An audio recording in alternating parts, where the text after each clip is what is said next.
commemoration? Yeah, it's pretty amazing. It's on one hand, it's pretty solemn and sobering to see the places that so many men fought and lost their life, and at the same time, just the beauty of the nature here, kind of juxtaposed between the two. It's pretty amazing place. Indeed.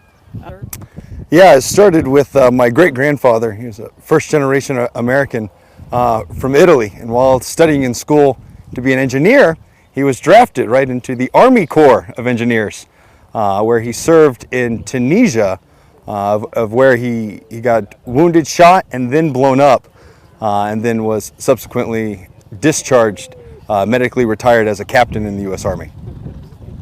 His name was Harry Anthony Prosceno, which is where I got my namesake. My father was named after him, and then I was named after my father. So, yeah. What's it like to be somewhere part of?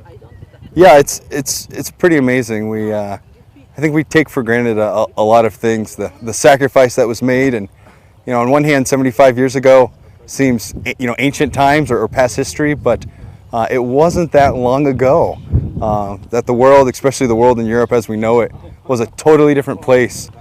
So much has changed. Our part as Americans and the alliances that were created shortly after and during the war, it's really changed history in a way that hasn't happened in hundreds of years before.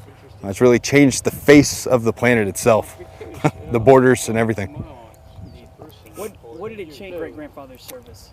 Right. I think it was, ever since, even my aunts and uncles have always had high regard for the service, for our nation. My father himself and my mother actually both served. My father served his whole time in Germany there with the Berlin Wall, and my mom was in the Air Force and served. And yeah, I think it's become a family tradition now. Since we've been Americans, we've been in one service or another fighting for our nation. So yeah, it's pretty amazing to still be a part of that, obviously in a unique way as a musician. Sure, and to have that start with your grandfather. I don't know. I'll try. It's hard to even put it into words. Again, it's just it's a great privilege that we can serve, and whatever talent or skill set we have, and whatever it is, we can serve our nation in that capacity. I think it's pretty amazing. Anything else? Anything? Sure. So I guess as many people in that time period, it almost seems like myth and legend as I've gathered information from his children, my great aunts and uncles, gathering information. After he was discharged and medically retired as a captain, still with his engineering, he then worked the rest of his life on Manhattan Project with the atomic bomb stuff out of a firm there in Delaware. So he continued, his entire life. Even though he was initially drafted, he chose even after that to continue in his skill set and the skills he had to help our nation in its defense. So it's pretty amazing, his whole life.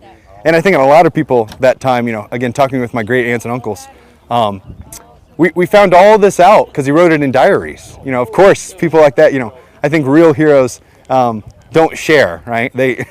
You'll find out after they die, and we open up books and volumes that he had written. It's like, wow, he's done so much. It's almost sad that he didn't share these things. But again, there's I feel like a lot of times the people who've done the most or sacrificed or unfortunately have seen so much death.